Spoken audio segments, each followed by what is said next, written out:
एक ऋषि का ऐसा भयानक श्राप जिसने हनुमान जी की माता को स्वर्ग से उठाकर एक पल में बंदरियां बनाकर धरती पर फेंक दिया। कहानी शुरू होती है स्वर्ग की अप्सरा पुंजिक स्थला से। उस समय पृथ्वी पर महान ऋषि दुर्वासा कठोर तपस्या कर रहे थे। देवताओं के राजा इंद्र को डर लगने लगा कि कहीं ऋषि अपनी तपस्या की ताकत से इंद्रदेव से भी ज्यादा शक्तिशाली न बन जाएं और इंद्रलोक पर राज न कर लें। अपनी कुर्सी बचाने के लिए देवताओं के राजा इंद्र ने पुंजिक स्थला को आदेश दिया कि पृथ्वी पर जाओ और दुर्वासा ऋषि का ध्यान भटका दो।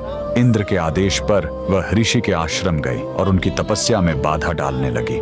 ऋषि दुर्वासा ने गुस्से में आंखें खोली और उसे श्राप दे दिया। तूने एक चंचल वानर की तरह हरकत की है, जा पृथ्वी पर तेरा चेहरा भी वानर जैसा हो जाएगा। अप्सरा ने रोते हुए ऋषि के पैर पकड़ लिए। तब ऋषि ने दया दिखाई और मुक्ति का उपाय बताया। जिस दिन तुम भगवान शिव के 11वें रुद्र अवतार को जन्म दोगी, तुम वापस अप्सरा बन जाओगी। इसी श्राप के कारण उस अप्सरा ने पृथ्वी पर वानर राज गुंजर के घर बेटी के रूप में जन्म लिया, जिनका नाम अंजना पड़ा। बरी होने पर उनका विवाह महान वानर योद्धा केसरी से हुआ, लेकिन श्राप से मुक्ति पाने के लिए उन्हें एक पुत्र की आवश्यकता थी। इसलिए माता अंजना ने हम्पी के इसी अंजनाद्रि पर्वत पर भगवान शिव की घोर तपस्या की। सालों की तपस्या से शिव जी प्रसन्न हुए और वायुदेव के माध्यम से अंजना के गर्भ में दिव्य शक्ति स्थापित की। और तब इसी पहाड़ी पर जन्म हुआ बजरंग बली का। हनुमान जी के जन्म लेते ही माता अंजना का श्राप टूट गया। आज कर्नाटक के हम्पी में स्थित यह अंजनाद्रि पर्वत इस पूरी घटना के गवाह है। 575 सीढ़ियां चढ़कर आज भी भक्त उस पवित्र जन्म स्थान के दर्शन करने आते हैं। पवन पुत्र हनुमान के लिए कमेंट्स में जय बजरंग बली जरूर लिखें।